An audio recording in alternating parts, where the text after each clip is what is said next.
Hi everyone, take इन Hindi channel में आपका एक बार फिर से स्वागत है। तो आज हम पढ़ेंगे वेरिएबल्स के बारे में। तो वेरिएबल्स बेसिकली क्या है कि मेमोरी में कुछ भी डेटा स्टोर करवाने के लिए उसका एक नेम दे देते हैं, उसको हम क्या बोलते हैं, वेरिएबल्स बोलते हैं।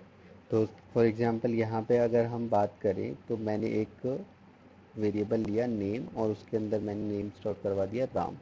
तो अब ये क्या करेगा, ये होल्ड करेगा वैल्यू ऑफ राम।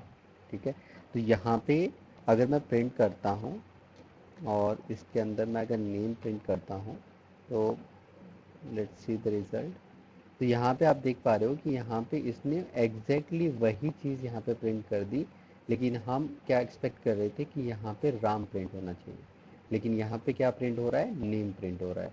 तो अगर हमें वेरिएबल की वैल्यू को प्रिंट करना है तो हमें डबल कोट्स नहीं लगाने हैं, तो हम डायरेक्टली यहाँ पे लिखेंगे प्रिंट नेम। तो अब हम इसको रन करेंगे तो यहाँ पे हमें आउटपुट मिलेगा राम। तो बेसिकली पाइथन की अगर बात करूँ तो पाइथन में जैसे हमने यहाँ पे कुछ भी टाइप यहाँ पे डिक्लेयर नहीं किया है। तो टाइप से मेरा मतलब है कि जब हम कोई भी वैल्यू को स्टोर करते हैं तो उससे पहले उसकी वैल्यू का टाइप क्या है वो हमें डिफाइन करना होता है। लेकिन ये हमें पाइथन में नीड नहीं है, हम डायरेक्टली किसी भी वैल्यू को यहाँ पे असाइन कर सकते हैं और ये अपने आप खुद इतना इंटेलिजेंट है कि ये खुद पता कर सकता है कि इसके वेरिएबल की वैल्यू का टाइप क्या है। ठीक है।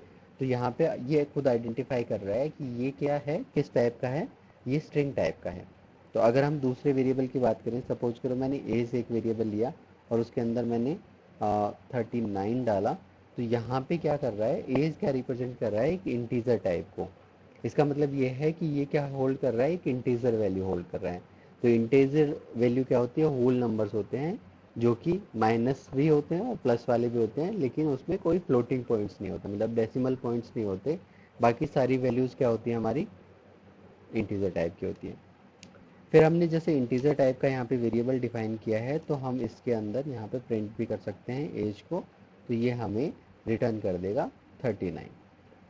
तो यहाँ पे आप देख पा रहे हो कि हमारा जो रिजल्ट आया वो राम और 39 आया। और इन इसी तरीके से हम एक और वेरिएबल लेते हैं यहाँ पे, इज क्रिकेट प्लेयर। क्या ये क्रिकेट खेलता है, क्रिकेट प्लेयर है। ठीक है। तो इसके अंदर हम क्या कर सकते हैं, ट्रू या फॉल्स के अंदर उसको बता सकते हैं कि ये प्लेयर है कि नहीं, ये क्रिकेट का प्लेयर है या नहीं है। तो जैसे मैंने यहाँ पे डिफाइन किया है ट्रू, इसका मतलब ये है कि ये क्रिकेट का प्लेयर है। तो यहाँ पे हमने ये डिफाइन कर दिया है। तो ये किस टाइप का हो गया, ये हमारा बुलियन टाइप का हो गया। तो बुलियन का मतलब होता है कि ये ट्रू या फॉल्स के अंदर ही ये दो ही टाइप की वैल्यूज़ को स्टोर करता है, या तो ट्रू होगा या फॉल्स होगा। तो यहाँ पे हमने तीन चीज़ें, यहाँ पे तीन टाइप की यहाँ पे हमने डिक्लेयर करें हैं।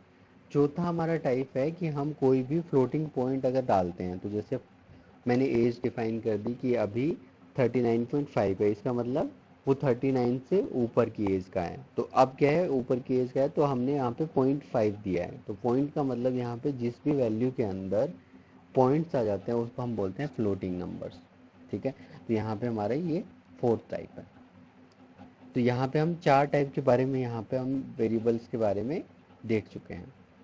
फिर बात करते हैं कि वेरिएबल्स का नाम, हम जैसे यहाँ पे नेम डिक्लेयर करा है, एज डिक्लेयर करा, क्रिकेट प्लेयर, इस क्रिकेट प्लेयर यहाँ पे डिक्लेयर करा।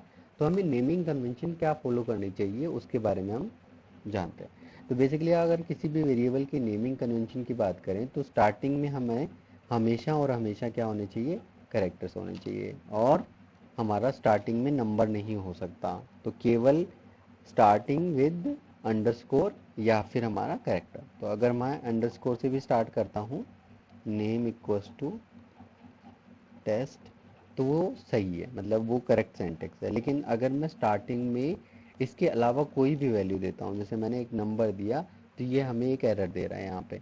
ठीक है। तो हम उसको उस टाइप से यहाँ पे डिक्लेयर नहीं कर पाएंगे, ये बोल रहा है कि ये गलत टाइप है। ठीक है। तो हम इसको इस तरीके से डिक्लेयर नहीं कर सकते और स्टार्टिंग में हम स्पेशल कैरेक्टर भी नहीं डाल सकते। तो ये हमें नेमिंग कन्वेंशन हमें फॉलो करने होंगे कि हमारी जो नेम है, वेरिएबल का नेम है, वो स्टार्ट होना चाहिए आइदर अंडरस्कोर या फिर हमारा कैरेक्टर से। ठीक है। हमारा नंबर से स्टार्ट नहीं हो सकता, लेकिन इन बिटवीन हमारे नंबर्स हो सकते हैं। जैसे यहाँ पे मैंने अंडरस्कोर नेम 9 यहाँ पे डिक्लेयर करा है, तो यहाँ पे ये एक वैलिड वेरिएबल का नेम है। और जो वेरिएबल है वो किसी भी कीवर्ड्स या स्पेशल रिजर्व जो कीवर्ड्स होते हैं उसमें से नहीं होना चाहिए। तो जैसे मैंने यहाँ पे प्रिंट यहाँ पे यूज़ कर रहा हूँ एज ए वेरिएबल, तो ये एक गलत तरीका है इसको डिक्लेयर करने का। तो अगर मैं यहाँ पे वापस से प्रिंट करता हूँ और प्रिंट देता हूँ, तो ये यहाँ पे हमें, ये देखो हमें यहाँ पे एरर दे रहा है कि str object is not callable, यहाँ पे हम इसको यूज़ नहीं कर पा रहे हैं। तो ये बेसिकली नेमिंग कन्वेंशन, जो हम रिजर्व्ड कीवर्ड्स हैं उनको हम एज ए वेरिएबल का नेम डिक्लेयर नहीं कर सकते। तो ये कुछ चीज़ें हमें नेमिंग, जो वेरिएबल का नेम है वो डिक्लेयर करते टाइम हमें ध्यान में रखनी है। फिर अगर हम बात करें कि सपोज करो हमने नेम ऊपर भी डिक्लेयर कर रखा है और हम उसकी वैल्यू को यहाँ पे अपडेट करते हैं। तो सपोज करो यहाँ पे मैंने नेम के अंदर अगेन एक और वैल्यू असाइन कर दी जो कि मोहन है, ठीक है। तो अब हम रन करते हैं इस प्रोग्राम को, तो आप पाओगे कि यहाँ पे हमें राम नहीं मिला है, यहाँ पे क्या मिला है, हमें मोहन मिला है। तो इसका मतलब क्या हुआ कि जो हमारी वैल्यू है वो रिप्लेस हो चुकी है, राम को रिप्लेस कर दिया गया है किससे, मोहन से। तो अब हमें क्या वैल्यू मिलेगी, मोहन मिलेगी, अब हमें राम नहीं मिलेगा, ठीक है। तो अब जो वेरिएबल है वो एक दूसरी वैल्यू को होल्ड करने लग गया है। जो नेम जो हमने दिया था वेरिएबल, वो एक अनदर वैल्यू है जो कि मोहन है, उसको होल्ड कर रहा है, नहीं कि राम को, ठीक है। तो यहाँ पे ये चीज़ें हमें इसके अंदर ध्यान में रखनी होगी। Thank you guys for listening.